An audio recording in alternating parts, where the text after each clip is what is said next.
There is a Marvel actor. He was in Eternals. You know, I didn't know his name until I saw this about him. He talked about entering therapy recently because people didn't like his movie Eternals. Now, the thing about this guy is that he thought that masculinity sucked. He thought that Trump man bad, Orange man bad, anyone who supports him is toxically masculine. And now he's not able to deal with the fallout that has come from that has come from being a warrior in the woke wars, if you will. So Kumail Nanjiani, in 2019, I think this is, and we're about to see a shirtless photo of him. In 2019, he's talking about how he's preparing for this role in Marvel. He says, I never thought I'd be one of those people who'd post a thirsty shirtless. I mean, obviously you've always wanted to, but I've worked way too hard for way too long, so here we are. I mean, this is a woman's post, like right off the bat. It's just like, I don't want to post this, but I'm going to do it anyways, because I actually do want the attention, but I didn't want to. You either die a hero or you live long enough to see yourself become a villain. I mean, that's a Batman, I'm pretty sure. Or is that Spider-Man? I think it's Batman, which is DC, which is a betrayal to Marvel. I found out a year ago I was going to be in Marvel's Eternals and decided I wanted to transform how I looked. I would not have been able to do this if I didn't have a full year of the best trainers and nutritionists paid for by the biggest studio, blah, blah, right?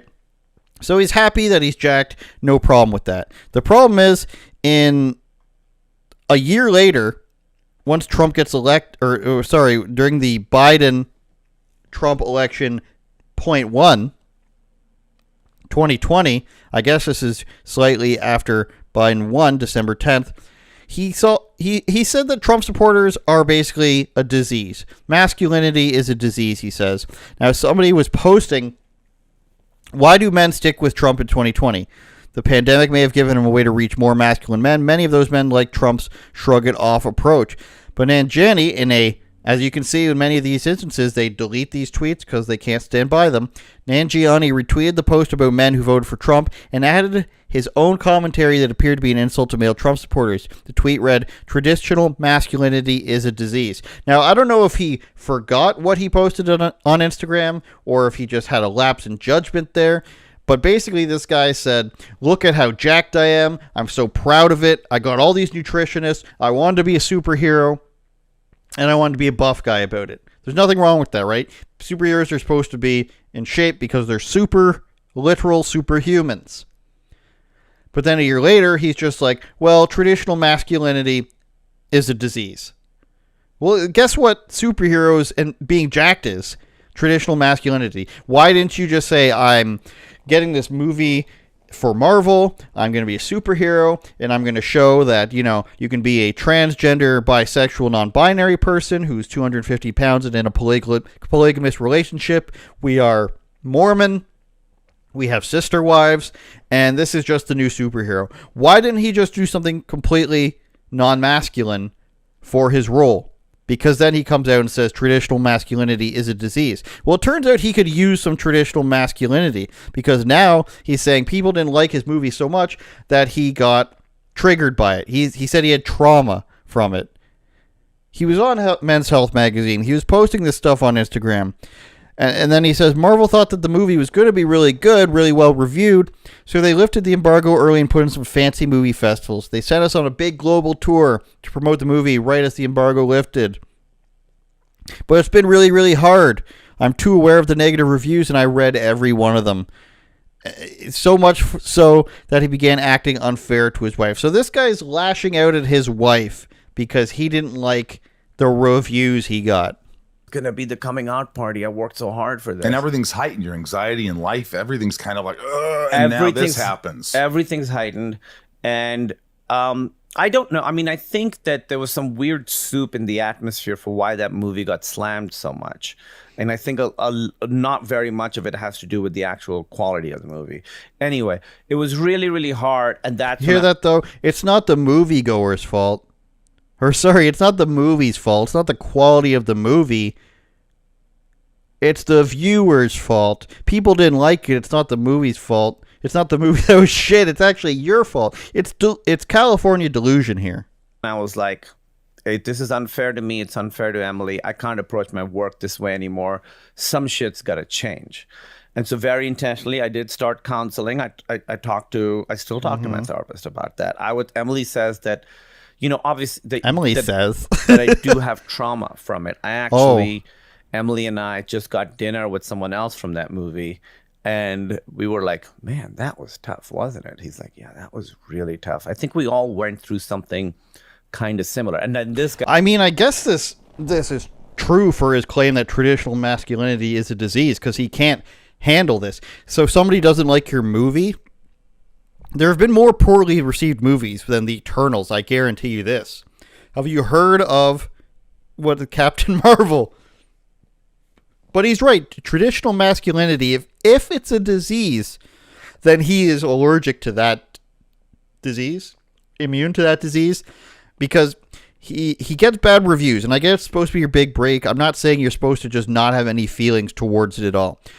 But to get these bad reviews and then lash out at your wife or be unfair to his wife, as he called it, and then seek therapy, and then listen to your girlfriend tell her or your wife tell you that you have trauma from it, and then get therapy after that and go get dinner with somebody like, oh, my trauma, child. I mean, yeah, you're right. That's not masculine at all. And isn't this so California to sit in a podcast with Michael Rosenbaum, who is on the Superman TV show, and be like, oh, my trauma, and have him not make fun of you for this? Do you ever watch some content from California with men in it and be like, this is how you can tell they're from California, because they don't know how pathetic they're being as men? And it's fine. You can make fun of... I'm giving everyone permission to make fun of men as much as they want. Everyone watching at home or on their phone, if a man does not have, a death in his family, if he's not suffering from a disease, if there's nothing like, ostensibly and clearly, objectively wrong from an outside source in his life, you can make fun of him for whatever you want. Okay? It's fine. This guy is getting a big Marvel movie, and he gets big and buff for it, and he's like, look at how jacked I am, you guys, and masculinity's a disease, and Trump supporters are losers. And then when people criticize his movie, he's like, shut up, bitch. He's like freaking out on his wife because people are giving him bad reviews, and then he's having trauma from the bad reviews, and he's got to change his whole lifestyle around because of people didn't like his movies. That's a California guy thing. That's a Seattle guy thing. Probably not even a New York thing. That's a Portland guy thing. You need to be made fun of for that, because you're giving shit to your wife. You're now shelling out thousands of dollars for a therapist, all because people were mean online to you. That's a problem. That's a huge problem. And if there's any girls watching, that's what they call a red flag for a guy, okay? And then for Michael Rosenbaum to be sitting there and be like, yeah, tell me more about your trauma from the mean comments. This is not how adult men actually operate. This is how California men think that they get ahead in life. Just like the guy from New York. This is the liberal, weird mindset where you grow up thinking this is how to get people to like you, okay?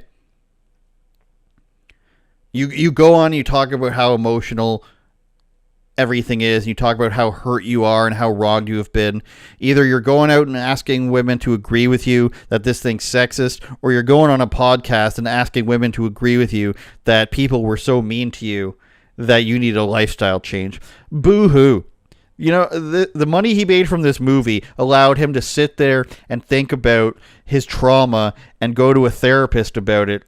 Whereas other people, something bad happens to them, they wake up in the morning, oh, gotta go to work again. Can't exactly talk about this with my therapist, or, be unfair to my wife, whatever that means, because someone was mean to me. You go to work and you turn in some sort of shit report, and your board of directors is like, what the hell is this? This is one of the worst reports I've ever seen. Do you go to therapy for it? Do you say, I gotta change my whole life around? No, you pretty much just deal with it and move on. So for this guy to come out and be like, look at how cool I am. I've got this movie. I got a nutritionist and blah, blah, blah. Everybody liked me. I would never post anything like this. And then say my whole life's got to change because people didn't like my movie, and it's not actually the movie's fault, it's the viewer's fault. Well, I feel like this guy needs a stamp on his forehead that says wuss or something like that, because this isn't how real men operate. And we've come to this point where people are so desperate for masculinity in the public sphere that they go to an Andrew Tate, who's allegedly a hardcore Muslim guy who used to operate, cam girl farms, have a group of cam girls at his behest, and that's how he made a bunch of money. That's how far you have to go to get masculinity these days in the public sphere. Camille Nanjiani, who's playing a superhero, you can't even get that from a superhero. You got Chris Evans, who's Captain America, one of the wussiest guys, one of the biggest crybabies in the media. So don't be surprised by this guy coming out and crying and saying he had trauma, because this is the type of people that they foster. You ever watch commercials and you notice that there's like an extreme glaring lack of masculinity in it, and you're just like, these, there's normal, and then there's the women in the commercials, like they're a little bit lesbianish, they're a little bit dumpy, but the deviation between normal and the women they put in the commercials is way different than the normal man and the guys they put in the commercials. You know what I'm saying? Like, you'll have women this far off from this far off of a deviation, but then the guys they'll be like 5'5", they'll be 113 pounds, they'll be in mid-tier in the commercial, they'll have a beret on, they'll be ordering their Uber Eats, and then somebody will come to the door, he'll answer on an electric scooter and say, hey, will you subscribe to my girlfriend's OnlyFans? Those are the type of men that they're pushing out. And it's because this is basically what happens in California, is that they want for whatever reason, maybe it's because there's a lot less competition at the top when every guy is a frail feminist. But for some reason, everything they push out in California television and movies, obviously, is this push towards men being more feminine. It's pretty much how you destroy a nation. And that's why they don't want you to like sports. It's why the NHL has, a diversity board. It's why football, they wanted you to accept kneeling. And we'll get to football in a moment. It's why they want UFC to censor their fighters. Because for some reason, they want you to prefer men that aren't masculine. Move out of the way, masculine men. We've got guys who are women.